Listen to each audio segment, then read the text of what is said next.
хүн ахтай дээл захтай. За тэгэхээр хүн ахтай гэж юу хэлж гэнэ үү? Дээл захтай гэж юу хэлж гэнэ үү? За тэгэхээр сурвалж бичгт одоо яаж гарч гэнэ?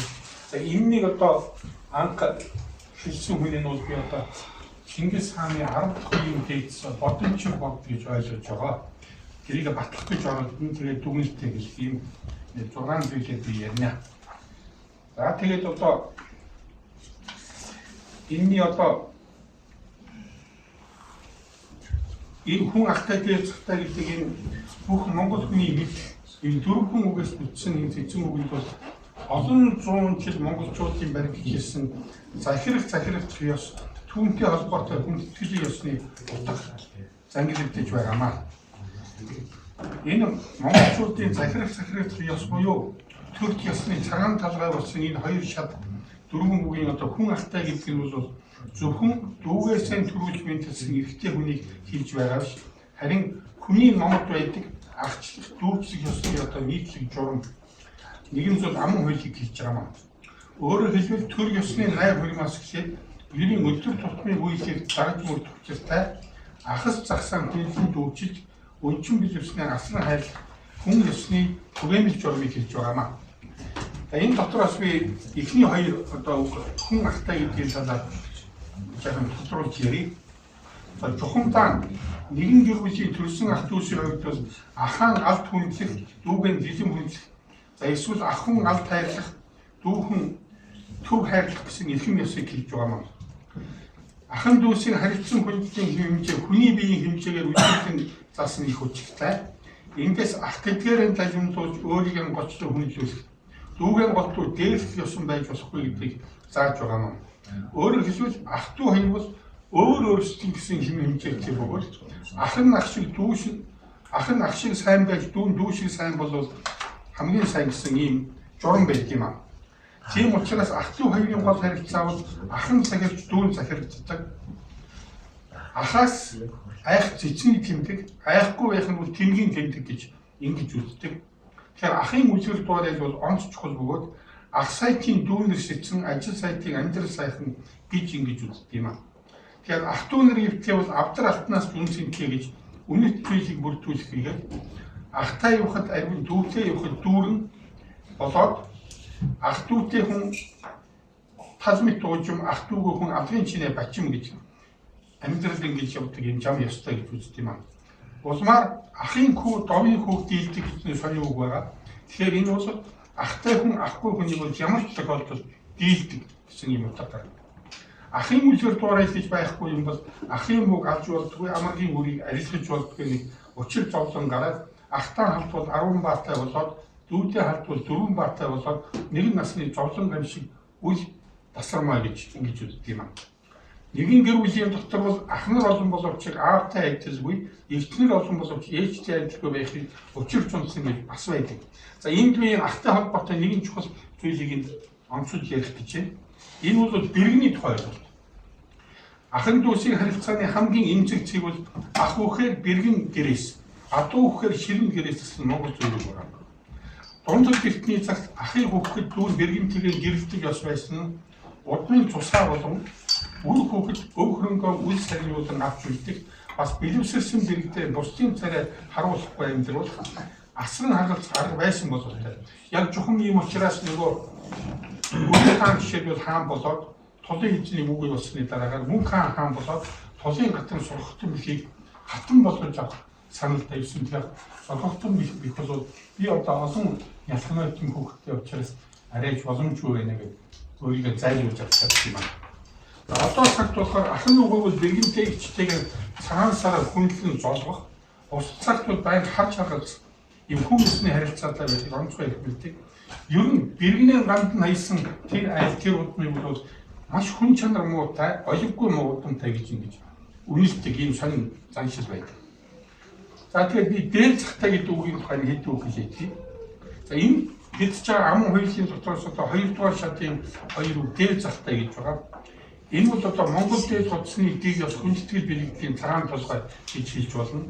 Бие дүнс дээд хотсны хамгийн дээд талын хэсэг нь бол босоо болон мөрөлдсөн захтай. За би гэдэг миний Монгол хав баянтарын бүгд зураг мөрөгтэй байна. За иймээс Монгол хөрмийн ёсонд бол бэрийг мартуулахтаа бие биеийнхээс шалтгаалаад хідэн зах дээлтэй мордуулах хоёр асуудал үүсдэг. Жишээлбэл одоо дунд зэргийн бэлтээ айл бол дөрвөн улирлын нэг улирал тутамд өмсөг соёх гоёлын болоод ажлын наад тал нь 8 зах дээл ордог. Дээлийг бол дандаа захаар тоолдог. За баян чинэлэг айл байвал тэр түүнээс олон захтай дээл орно гэсэн. Тэгэхээр дээлийн зах гэдэг бол хүндэтгэлийн дээл. Хүнээр юм бол тэргүүн, гинээр юм бол тоон гэсэн. Хамгийн чухал ёс журам нь бол дээлийн зах дээшин гэсэн үгтэй. Доош нь харуулж болохгүй гэсэн. Тийм болохоор амьд цэргийн томголгоогоо хүний дээлийн захыг төрүүлгийг харуулж орхиж болохгүй, төрүүлгийг харуулж эвхэж болохгүй, үүд рүү хандуулж тавьж эвхэх бол min зээлтэй. А бурхан болоочийн дээлийг бол бөхтөргөл гадаа хэцэн дээр тогтоо бөхтөр гэж ингэж эвхэж захын мөрөнд харуулж болдог байд. Дээлийн захны ухлаац гэдэг нь дээш гэдэг нь ийм ухлаац гэж юм байна. Тэгэхээр тэрийг энэ тэмдгүү хийдгүй том хүлийг хийх гал руу хийх юм эсвэл шин дээлний олон ухлаацыг цуглуулад хүүхдийн тэн гэж хэлдэг. Энэ одоо хүүхдийн нөгөө энэ баримтч гэдэг одоо нэг юм хүүхдийн дээлний ард талд нь тэн гэдэг юм уруулжин юм байдаг юм. Тэгэхээр хүүхдийн баримтчны захыг бол зөөлөн нэрээр бөөрн хийж хийдэг. Одоо би энэ жишээ нь хэлж. Захны ухлаацыг баримтчны захны ард тэн болгож чаддаг. Хүүхдийн баримт авчгүй хүчтэй байдаг. 13 жил ороход тэр хүүхдэд бүрэн гоц хийж өгтөн дээлийн заханд нь бүчний оронд 2 цагт хадаж өгдөг нь бол одоо хүндэтгэлийн бүрэн гоцтай энэ хүүхд бол том хүн болж байна гэсэн ийм утга гардаг юм. Тэгэхээр энэ дээлийн захны шилбийг бол дотор ингэр тал, энэ шилбийн дотор ингэр тал, энэ шилбийг нь гадар ингэр тал, энэ шилбийг нь ингэж угалдаг юм. Энэ өөрөөр хэлбэл ир шилб гэж ярина. Үүнийг зөрүүж чадвал Монгол дeel биш хайр дeel болчихно гэж үздэг. Зархуулжээс Монгол дээлний хувьд засаг захиргаа. Нэг наадам сорилго боллоо гэхэд бол бүх tych хүний дээлийн захыг мөчгөж оноо даваад юм дэмэндэг. Энэ өнөөдөр манай бөхчүүд ингээд нэг нэгнийхэн дээлийн захыг ингээд бошаад ингээд сууж яадаг. Тэгэхээр энэ бол өнөө цагийн биеийн тамирын тэмцээний тэмцэгчд хүртэл захын мөчгөн гэдэг хэллэг гарсан. За би нэг соёлын юм одоо олж ажилласан тэр юу гэхээр чинь 2009 онд Хятадын Юнануудын монголчуудын дунд бол тэрийн шинжилгээ хийсэн. Тэр үед бол өмнөд Хятадын бусад үндэстний хувцснаас Юнаны монголчууд бол босоо захтай хувцс өмсдгөөр ялгарч байсан. За энэ Юнаны эмэгтэй Юнан монгол хүн байна гэх ийм сайхан босоо захтай. Одоогоос 800 жилийн өмнө Ховлын хаан мөнх хааны байлдан дагуулсан үед Юнан мужид очоод тэнтэй үүрдүүлсэн монголчууд өнөө хүсэж босоо захаан гээгээгүй. А гэтэл бол босоод өмнөд Хятадын хүмүүстэй босоо захаахгүй байгаа юм байна. За одоо би сурвалж бичиг рүү орох гэдэг. Ийм учраас энэ хүн ахтай дээр захтай гэдэг энэ амуу хэлцээ бий болсон, манаас бий болсон гэдэг. Сурвалж бичгээс хайхаад яг энэ үйлчлэлийг бол яг энэ бүсдээрээ Монголын нууцд очоод дуу алтан товч, прангу алтан товч сурвалж хийж Чингис хааны 10 дахь үеийн дээж Бодончрын өгүүлбэр гарч байгаа. За тийм Бодончр гэдэг нэрийн учрыг би бас нэг өөрийнхөө бодож гаргалаа. Юуны Бодончр гэдэг нэрийг тайлхад бол бүтцээрэн задлахад бодон чад ийм хоёр үгээс үүсэж байгаа. Бодон гэдэг нь шүү дээ өвсийн язгуурын тал нэгдүгээр төл зэрлэг ахаан нэрийг хэл. Хоёрдугаар бол баатрын цол гэж нэрлэж байгаа. Ерөөсөө манай Монголын баатарлаг гэж хэлбэл баатар гэдэг үгээр нь дандаа бодон гэж хэлдэг. Одоо Жангарын туйлд бол ардын 12 баатар гэсэн мөртлөө сулын 8000 бодон. Ингээд би одоо тэр Жангарын туйлын дотор байж байгаа баатруудын бодон цолноос гадна Урянхан баатарлаг туйлд бол 5 бодон гэх. 5 бодон эзэн улаан бодон, талын шар бодон, овторгын хөх бодон, далайн шар бодон, захир цагаан бодон гэдэг уулын, талын, тэнгэрийн, тэнгисийн хадны эзэн суусан баатрууд гэсэн утгатай. 20 градусны 11-ний гэдэг дотор бодонгуудын хамаг байдаг. Энэ бодонгууд гэдэг бол баатрууд гэсэн утгатай. За Монгол бичгээр бол энэ үг бол бодаа гэж бичнэ. Энэ язгуураас бит юм хэлдэг бодос гэдэг үг ус. Өнөөдөр яг нэг манай шинэ үсгийн дүрм бодлоотой учраас бодос гэж ийгэр хичээж байгаа. Энэ бол буруу юм байна. Тэгэхээр малыг үн хэлцүүлээд бодод шилжүүлнэ гэж ярьдаг. За хуучны хэлэнд бол том ширхтэй удаа бод будаа гэдэг. Эдгээр нь цөөрөн том гэсэн утгатай. Энэ манай номч мэрэгэн лусан танцсан энэ саран цэцэн араашгүй цаг энэ хүмүүс бол энэ болгоныг сэтгэхэд бодон чаг гэж бичсэн. Түүнээс энэ үсгийн алдаа бол огт биш. Тэгэхээр монгол хэлний одоо урт хөлийн малыг хэлдэг, биеэр том хоёр малыг хэлдэг, адуу өхөр тэмээ бод мал гэдэг нь бол яг үүндээ том биетэй мал гэсэн. Зэрлэг хаярыг бодон хай гэдэг нь бас том биетэй хай гэсэн. За эрт цагаас ээж аваас заяасан эр үеийн махан бодоор халж тулалдаан хийдэг захтуул тэр том хоёр биетэй хүч чадалтай ялан дийл магадлал их байсан учраас чухамдаа биерхүү, эрэлхүү бодонгууд бол баатарчуд байсан. Өнөөдөр ч гэсэн ямар физикийн яшид талаа бодонгууд болсон байна. Манай харж байгаа. Өнөөдөр хамгийн. За тэгэхээр зэрэг харин тэр үгийн арга болсон чар гэдэг дагуулнаас маш сонирхолтой. Ягаад гэвэл хүний ишийн зүйл удмын хойчийг эсвэл өхөрдөж багс дагуул утгатай дагуул. Хүний удам хэлцээ чинь бол ач, жиж, гуч, зэ гэх юм дээр ач гээд ачин цэр, жиж гээд жичин цэр, гуч гээд гучин цэр, зэ гээд зэн цэр гэж байгаа тэр ардраад цаалт чир гэдэг энэ дагуурууд үеийн хэрэгтэй баатрын хойч гэсэн үг. Тэгэхээр энэ бодомчир гэдэг үгийн яг жинхэнэ утга нь баатрын хойч эсвэл одоо бяцхан баатар гэсэн утгатай үг байна. Бодомчир гэдэг үг. За тэгээд тэр байтхан одоо ерөнхий нэрээр одоо залгамчар Чингис хааны ч юм уу одоо Алтай хааны залгамчар гэж ярьж байгаа. Тэр бол яг энэ чар дагуу. Бүлэнцүү гэж байгаа. Ийм учраас энэ бол баатрын хойч бяцхан баатар гэсэн үг. Тэр алангой ээж гэдэг хүн чинь бол хүүгийнхээ хамгийн бяцхан отхон тэр дорой дуурай гэж бодоод байгаа тэр хүнийг бол эн чинь өмнө цагтаа олон баатруудын хойчсон юм шүү гэсэн утгаар бодомчир гэдэг нэр өгсөн. Үнэхээр тэр бодомчрын өвгдөөс бол баатрууд байсан, бодомчрын хөвгүүд гэсэн одоо хабич баатар гэдэг. Энэ дандаа баатрын бодом гэсэн юм санаа. За ингээд нууц товчооны одоо 23-аас 24-р зүйлд за би энэ хуучин хэлээр шиг л одоо авсан байдлаа иш татсан. Их юугаан алангой хөвгүй болсны хойно ах дүү нар тавуулан адуусан эдийгээ хуваалцруу. Билгэнүүтээ бүгнүүтээ бохуу хатгийг бохуутай сальжийг дөрвүүлэн авалцав. Тэр дөрвөн ах нь хамаг хилдээ удаага хамаг хөрөнгө хуваагаад авсан. Бодомчрыг Монгол бярлуу хэмээн урагт үл тооцоо хувь өгүүлсэн. Бодомчир органис тогтож энд юугаан хийж суух гэж гол дайртай гол сүлтэй орог шонгос морин унаа. Үгээс нь юу гэсэн бэ? Аасуугаа гэдэг ингээд онон мөрийн төв баячин арал руу яваад гисэн. Тэгэхээр энэ бол тэгээд тийм өвсөн нимбэл барьж суулсан. За тэр нимбэл гэдэг үг бол миний бодлоор бол нэмэх гэсэн үгнээс гарсан тэр өвс навчиг дээр нь нэмээд овоохой барихыг бол нимбэл гэж нэрлэж байгаа. Одоо орчин тогтвол энэ хураагаад нимбэл болсон. Энэ бол их цагийн овгийн доторх гишүүдийн өмчийн хуваарлал. За энэ ёстой хуулийн асуудал. Тэр үед үүссэн шудраг ус хуваарлал. Хамгийн отгондоо бодомчрыг дулуу бядруу гэж урагт тооцохгүй болоод шудраг журам ясанд үл нийцэх учраас ээлжгүй унаж идэлсээр байгаа нуруунд дайр бээр устсан тийм чонгол морийг аваад ичил туйлдаа тэр сүүлийн шингэрээ тийм болчихсон морио унаад тэгээд ах дүү нэрээс салаад явлаа. Тэгэхээр эзэнгүй арал дээр энэ бол одоо дүгнэлт гараад ирв. Арил болоогүй. За эзэнгүй арал дээр урт сахлаг өв сургадаг учраас тэдгээрийг багцлан сүлжиж өвсөн оронд нимбүлийг бүтээж өвлийн саруудыг арай чимээ хөнгөрөөгөл үгийн бүтцийн хувьд за би нимбүлийг одоо өвс навчиг нэмэх гэсэн. Хамгийн сонирхолтой ургаан ис тоогдож тэнд юугаан тос хийх вэ гэж ингээд зүй ясны ирмэг зоримыг шийдэл гаргаад ингээд бол балжин арал дээр очсон байна. Энэ сурч чичгүүдийг энэ болор ирэхээр дараалшуулсан болор ирэхээр Бодомчрын айл дүр бусдаас үлдэх төв чигтээ усал номхон өгцөөтэй учраас ах нарын тэнэг хэмээн зормжилж гэрийн хүмүүст байваа гэсэн санхүүтэр ихэнх нэг өдөр ханаад. За ингээд нөгөө алангой өвчин бол яагаад тэр 5 хүмүүсийг хугалж сургаалаа хийсэн гэхээр тэр баг дүүгээ доромжлоод байхаар гэсэн гэдэг ийм утга гарч ирж байгаа. Араас шунцгийн юугаар бол.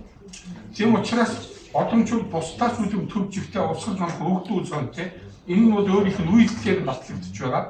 Шудраг ус ах нартайгаа тэгээд үг үл тэрүүл цогийн үүсгээгүүл үгээс сайн үгсүгээ аасуугаа гэсэн. Энэ бол яг орчин үеийн нэг бидний маш сайн to be or not to be гэсэн. Яг тэр үг мөн. Орчууд бол яг тэгж болж байна. Хүн төрөлхтний орчин утгагүй үгийг хэлээд өөрийн хувь тавиланаа сонгоод тэгэхээр энэ бодомчрын Монгол гэдэг очвол хочин бол ах нарын тэнэг гэж дарамжиж байгаатай их хэрэгэлзээтэй. яг эсэргээрээч байж магадгүй. Тэгэхээр одон чирийн ийм зан чанарын тухай дээр одоо дахиад нэг сурвалж байгаа нь алтан ирэх гэдэг. Энэ дотор 1871 онд зохиосон багаас урсгал номхон аливаа зүйл үйлсийг хэрэгсэхгүй бүтээхгүй тал үйл ажиллагааны бол олон хүн тэнийг болгон санаад одон чир Монгол хэмээн. Бүгд цөөнтэй номхон болохоор энэ зэрэг тэнийг гэж бодсон. Хин хүн атаахыг мөтөөрхөж байхад бол тоодгүй, хэрэгсдэггүй. Тийм учраас тэнийг гэж андуураад Монгол гэдэг очиж өгсөн байна. Чухам аливаа сайн уу зүйлийг инхүү үл тоолдог учраас орон гэргүй ойч хаяхгүй мөртлөө онон мөрний балжин гаралтаар очиод ганцаараа аж төрхөөр шийдсэн байна. Ингээд нууц төвчний 25 дугаар билбэ. За тэгээд тэнд яасан гэхээр нэг боргочин гацаа хадвар шүү барьж идэж байгаа үсээ тэндээс энэ одоо гол тайх бодлого сүлд нэг орон сууцын сүүлний хадгасаар өөрөх хийгээд тэгээд шувуу барьж тэгж одоо арга цаасан байна. Тэгээд энд бол одоо чонын гууд харагдсан гөрөөсийг мяраас харуулж алаад алж идээд эсвэл чонын эцсийг түүж идээд өөрийгөө хичээж одоо нэг жилийг өнгөрөөсөн. Тэгээд хавар болоод нугас салуу ирэхэд бол харцаагаа одоо сойж тэгээд тэр нугас салууг бариулаад тэгээд хожуул болгоноос мөрчүүлгээд ингээд одоо хурцсан бахвалгаад тэгээд өөрийнхөө амийг тийжсэн ийм. Тэр эдмалын шунтаасаа болоод тэр төрсөн дүүгэж өргөдөө харилт сэтгэл.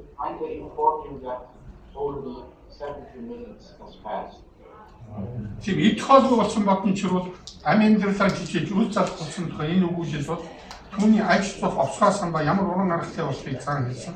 Ан агнуурын соёлын үүсэл гарлыг судлах боломжийг бидэнд хийж өгч байгаа. Орон шунхал мөргийн сүүл хэдий шингэрсэн ч гэсэн ямар ч шувуу барих өөрөх болчоор тийм хэдийн хялгас ядаж үлдсэн. Тэр хэдийн хялгасаар нь өөрийг шувуу барьж өөрийг хийжсэн. Энэ дүүснээс үзвэл энэ бодон чирийн голын арга дээр энэ бүлдээ баг бүтэн жил амьдрал хавар болгоод он гаргасан. Тэр болтол нөгөө шумалтай ах нь хэн ч сураг ажиг тавиагүй. Өвөл яагаа бол миний зүг хэрэг. Гэтэл одоо энэ 28 зүйл юу гарч ийн вэ? Өнгөлөг голх руу бүлэг өргийн нүүж ирв.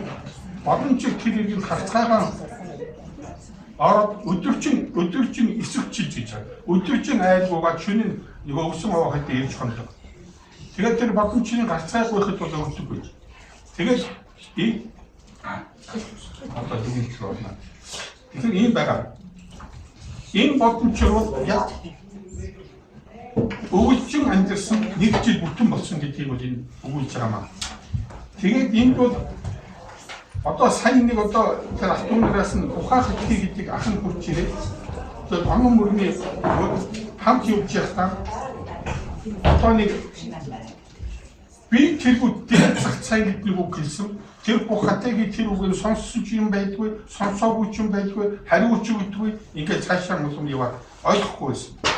Гэтэл энэ үг бол бодон чирүүл зүгээр ах トゥ өнөр шиг л хоолон дээр хүлээд юм уу адуу идэ булаахыг нь боддоггүй төрийн тухай санааж байсан.